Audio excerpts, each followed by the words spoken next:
Lucky और राधिका की शादी को पृथ्वीराज ने अगले 3 सालों के लिए आगे बढ़ा दिया था। ऐसा नहीं था कि वो लकी और राधिका की शादी नहीं करवाना चाहते थे, लेकिन उससे पहले वो लकी के चरित्र के बारे में जानना चाहते थे। इसके अलावा उन्होंने राधिका से भी अपनी पहचान छिपाने के लिए साफ साफ कह दिया था। वो नहीं चाहते थे कि राधिका के बारे में किसी को भी पता चले। इधर उसकी सुरक्षा की जिम्मेदारी लकी के हाथों में आ गई और इस बात के लिए उसे पैसे भी मिलने वाले थे।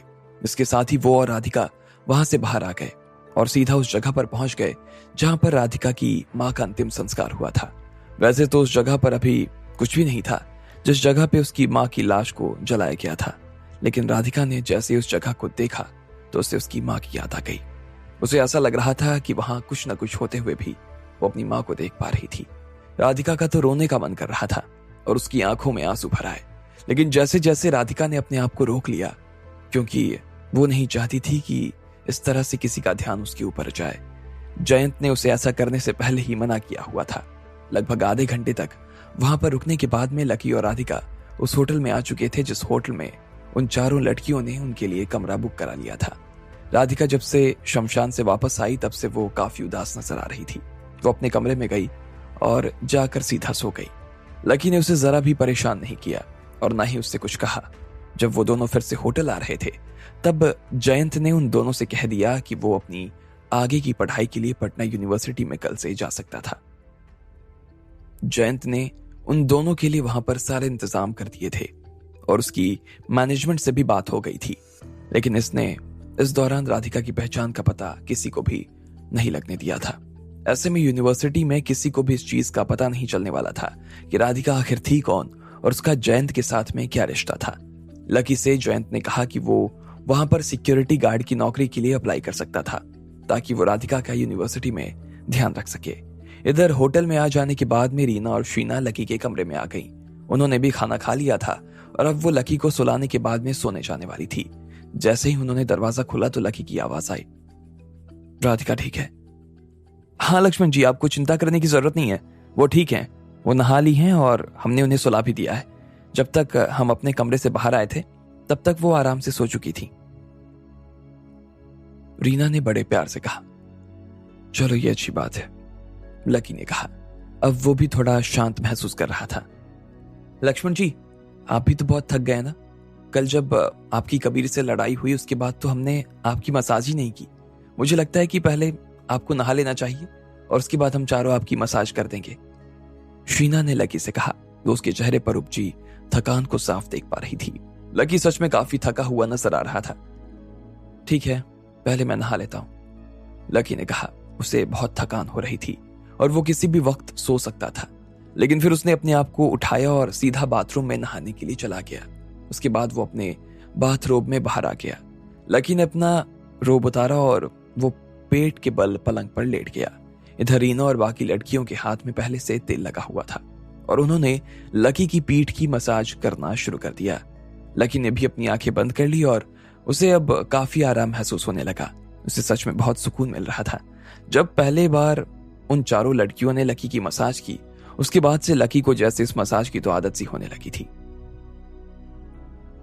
वैसे मैं और राधिका तो कल से ज्यादा वक्त यूनिवर्सिटी के आसपास ही रहने वाले हैं या फिर कॉलेज में ही, लेकिन तुम कहाँ रहने वाली हो फिलहाल इस बारे में मैं कुछ नहीं कह सकता।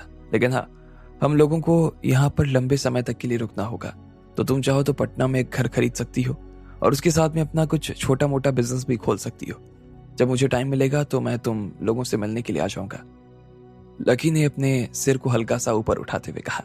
लेकिन जैसे ही उन चारों लड़कियों ने लकी के मुंह से इस तरह की बात सुनी तो वो बोली, नहीं, हम आपकी दासियां हैं लक्ष्मण जी, हम ऐसे आपको छोड़कर नहीं जाने वाले। आप जहां कहीं जाएंगे हम वहां आपके पीछे पीछे आएंगे, रीना ने कहा। और बाकी चारों लड़कियों ने भी उसकी हाँ में हाँ मिलाते हुए आगे कहा, हाँ लक्ष्मण जी, आप सोचते हैं उससे पहले ही हम इसके बारे में सोच चुके थे। हम भी आपके साथ पटना यूनिवर्सिटी में स्टूडेंट बनकर जाने वाले हैं ताकि हम आपसे हर रोज मिल सके और आपका ध्यान रख सकें। इसके अलावा अगर हम राधिका जी के साथ में रहेंगे तो हम उनका आराम से ध्यान भी तो रख लेंगे ना। लकी ने जैसे ही उन चारों की ये बात सुनी तो वो तो तुरंत उनकी तरफ देखने लगा।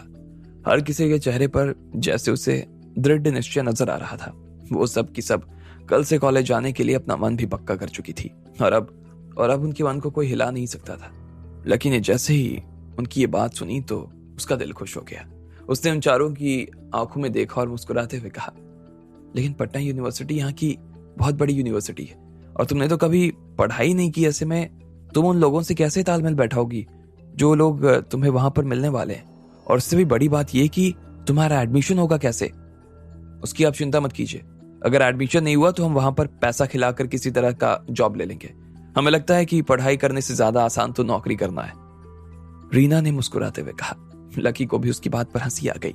उसने रीना की तरफ देखा और कहा, ठीक है, जैसा तुम चाहो कर सकती हो, क्योंकि अगर मैं तुम्हारे लिए ऐसा कुछ करूंगा तो लोगों को मेरे ऊपर शक हो जाएगा। मैं कल वहां पर गार्ड की नौकरी के लिए अप्लाई करने जा रहा हूं। जब तुम लोग अंदर आ जाओगी तब हम वहां पर मिलते हैं। चलो अब जल्दी से इस मसाज को खत्म करो और सोने जाओ जाओ। लकी ने उन चारों लड़कियों से कहा। उन चारों लड़कियों ने तुरंत ही लकी से जो कहा गया था उसे करना शुरू कर दिया और फिर उसे चादर उठाकर वहां से बाहर आ गई। लकी को अब सच में काफी अच्छा लग रहा था। वो काफी अच्छा महसूस कर रहा था। वो काफी शांति महसूस कर रहा था। उसने अपनी आंखें बंद की और उसे कब नींद आ गई पता ही नहीं चला। इधर अगले दिन सुबह उठने के बाद लकी और राधिका ने पटना यूनिवर्सिटी जाने के लिए टैक्सी ले ली। उसने उन चारों लड़कियों से जानबूझकर होटल रुकने को कह दिया था। जैसे ही उसका और राधिका का काम खत्म हो जाने वाला था तो उसके बाद वो उन चारों को खुद ही बुला लेने वाला था, ताकि किसी को भी उसके ऊपर या राधिका के ऊपर किसी तरह का शक ना हो जाए। वैसे भी लोग इस बात को हजम नहीं कर पाते कि एक आदमी 4 सुंदर लड़कियों को अपने साथ लेकर गार्ड की नौकरी करने के लिए अप्लाई करने के लिए आया है। पटना यूनिवर्सिटी सच में एक बड़ी यूनिवर्सिटी थी। यूनिवर्सिटी की दीवार के आसपास बहुत बड़े बड़े पेड़ लगे हुए थे और उनकी छाया सड़क पर दूर तक पड़ रही थी। उस छाया के नीचे बैठकर ढेर सारे स्टूडेंट्स अलग अलग चीजों पर या तो बात कर रहे थे या फिर एक दूसरे के साथ मस्ती मजाक करने में लगे हुए थे। सब लोगों को इस तरह से देखकर लकी काफी खुश हो गया। किसी के हाथ में किताब थी तो कोई अपने दोस्त की कॉपी लेकर उसे चिढ़ाने के लिए इधर उधर भाग रहा था और उसके साथ ही जोर जोर से हंस रहे थे। फिर जब लकी और राधिका की नजर उस यूनिवर्सिटी की बिल्डिंग पर पड़ी तो उन्होंने देखा कि वो काफी पुरानी बनी हुई यूनिवर्सिटी थी। जैसे ही राधिका अंदर दाखिल हुई तो तब से उसकी आंखों में एक अलग सी चमक नजर आ रही थी। वो काफी उत्साहित नजर आ रही थी। क्या बात है, फिर से यूनिवर्सिटी जाने की इतनी खुशी हो रही है क्या? वैसे तुम्हें यहाँ पढ़ने में तो मजा आने वाला है ना? लकी ने अपना सिर नीचे झुकाया और फिर मुस्कुराते हुए पूछा। उसे ऐसा लग रहा था कि कल की राधिका की जो उदासी थी वो आज यूनिवर्सिटी में आने के बाद गायब सी हो गई थी। अरे नहीं, मुझे तो उल्टा प्रेशर फील हो रहा है। मेरा जितना स्कोर है उसके हिसाब से मुझे यहाँ पर एडमिशन मिलना तो बहुत मुश्किल था। ये तो नाना जी नहीं होते ना तो मुझे यहाँ पर कभी भी, राधिका ने लकी के कानों में फुसफुसाते हुए कहा। लेकिन इससे पहले कि वो अपनी बात पूरी कर पाती, लकी ने उसे बीच में ही रोक दिया। लकी इधर से उधर देखे जा रहा था। असल में वो ये देख रहा था कि जब वो दोनों इस बारे में बात कर रहे थे तो आसपास कोई था तो नहीं जो उन्हें देख रहा हो। फिर उसने राधिका की तरफ देखा और बहुत ही धीमी आवाज में कहा, तुम भूल गई क्या? जयंत जी ने क्या कहा कि तुम्हें अपने और मेरा परिवार के बारे में किसी से बात नहीं करनी, किसी को पता नहीं चलने देना। आज के बाद इस तरह से उनके बारे में जोर जोर से बात मत करना, वरना मुश्किल में पड़ जाएंगे हम दोनों। जब से राधिका के नाना ने इस बारे में बात की थी तब से लकी भी इस चीज के बारे में काफी सोच रहा था। उसे लग रहा था कि उन्होंने राधिका को पहचान छिपाने के लिए इसी वजह से कहा था क्योंकि वो किसी भी हाल में राधिका के ऊपर आंच नहीं आने देना चाहते थे। हो सकता था कि अगर उसकी असली पहचान सब लोगों के सामने आ जाती तो फिर शायद इस मामले में कुछ बड़ी ताकतें शामिल हो सकती थी। हाँ ठीक है, मैं ध्यान रखूंगी, राधिका ने हाँ में सिर हिलाते हुए कहा।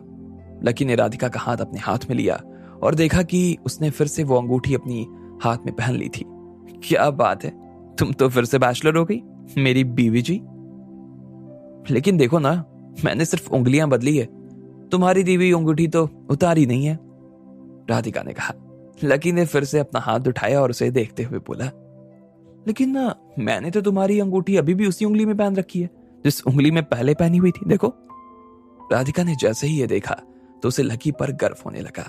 सुबह की चमकती हुई सी धूप में लकी काफी सुंदर नजर आ रहा था। इसके बाद लकी और राधिका साथ में एकेडमिक डिपार्टमेंट जाने लगे। जयंत ने उन्हें पहले ही कह दिया था कि उन्हें वहां पर जाकर सिर्फ अपना नाम बताने की जरूरत थी और उसके बाद उनका सारा काम अपने आप ही हो जाने वाला था। जैसे ही राधिका ने अपना नाम वहां पर कंप्यूटर पर बताया तो उसके सामने राधिका से जुड़ी हुई सारी जानकारी आ गई। उसने राधिका की तरफ देखा और कहा, अच्छा, तो आपको राजस्थान यूनिवर्सिटी की प्रोफेसर नाथ ने यहाँ के लिए रिकमेंड किया है और आपको जयपुर नगर निगम द्वारा आयोजित सिंगिंग कंपटीशन में पहला इनाम भी मिला है। वाह। जैसे ही लकी और राधिका ने ये बात सुनी तो वो हैरान हो गए। उन्होंने ना तो कभी किसी प्रोफेसर नाथ का नाम सुना था और ना ही उन्होंने कभी कोई पहला प्राइज जीता था। राधिका को तो समझ नहीं आ रहा था कि वो लड़की किसके बारे में बात कर रही थी। फिर उन्हें आखिर में समझ में आया कि ये सब राधिका के मामा ने उसकी पहचान छिपाने के लिए लिखा हुआ था। इसके बाद उस लड़की ने राधिका से कुछ फॉर्म भरवा दिए और उससे बोली, देखो राधिका, मैं तुम्हें एक बहुत ही जरूरी सलाह देना चाहती हूँ। इसे बिल्कुल दवाई की तरह समझना तुम। देखो, अगर तुम्हें ऐसा लगता है कि तुम वहां पर बहुत अच्छा कर रही थी तो इसका ये मतलब नहीं कि तुम मेहनत करना छोड़ दो। जितनी मेहनत वहां कर रही थी उतनी ही यहां भी करना, ठीक है? उस लड़की ने कहा। अब आगे क्या होने वाला था? आखिर क्या था राधिका की पहचान के पीछे की कहानी?